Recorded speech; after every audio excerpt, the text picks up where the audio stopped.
আম্মু, আমি বিসমিল্লাহ বলবো না, শুধু খাবার খেলেই হয়। ছোট্ট ইমরান বিসমিল্লাহ বলতে চায় না, কিন্তু একদিন সে বুঝতে পারবে এর কত বড় বরকত। ইমরান, খাবারের আগে বিসমিল্লা বলো। না আম্মু, আমি বলবো না।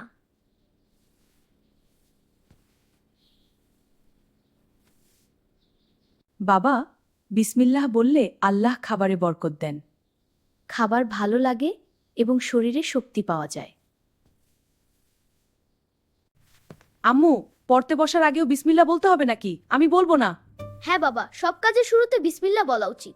আল্লাহর নাম নিয়ে শুরু করলে পড়ায় মনোযোগ আসে। আমি অনেক পড়েছি, কিন্তু কেন প্রশ্ন মনে আসছে না?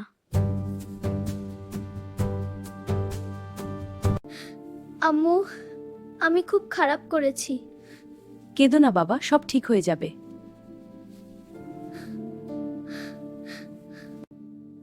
আম্মু, আমার খুব জোর খেতে পারছি না। বাবু, চিন্তা করিস না, আমি আছি। বাবা, আজ বিসমিল্লাহ বলে খাও, দেখবে আল্লাহ বরকত দেবেন।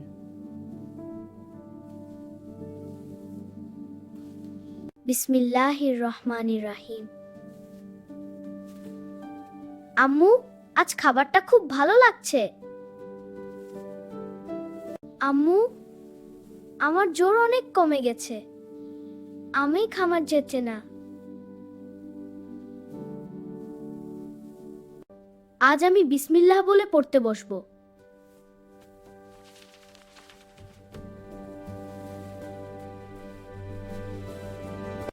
আম্মু দেখো, এবার আমি খুব ভালো করেছি। ওয়াও, তুমি সুপার, চেষ্টাতে ভালো করেছি। খুব ভালো, চল সবাইকে দেখাই। আল্লাহ, তুমি বিসমিল্লাহ বলার বরকত দিয়েছে। আমি সব সময় বলবো।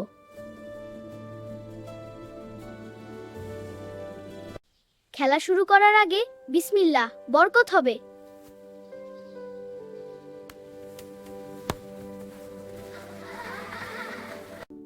আমার ছেলে এখন প্রতিটি কাজে বিসমিল্লাহ বলে। আল্লাহ তাকে বরকত দিন।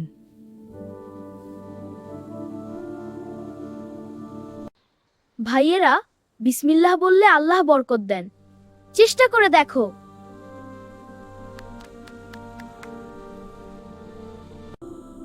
হে আল্লাহ, আমাদের সব কাজে বরকত দাও।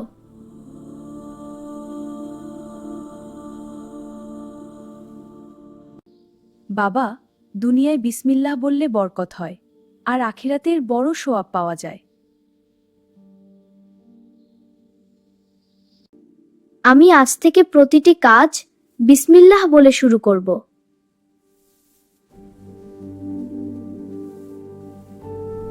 বিসমিল্লাহ বলে কাজ শুরু করলে আল্লাহ বরকত দেন, দুনিয়ায় শান্তি ও সফলতা দেন, আর আখিরাতে জান্নাতের শান্তি দেন। আসুন আমরাও প্রতিটা কাজ বিসমিল্লাহ বলে শুরু করি। আমিন।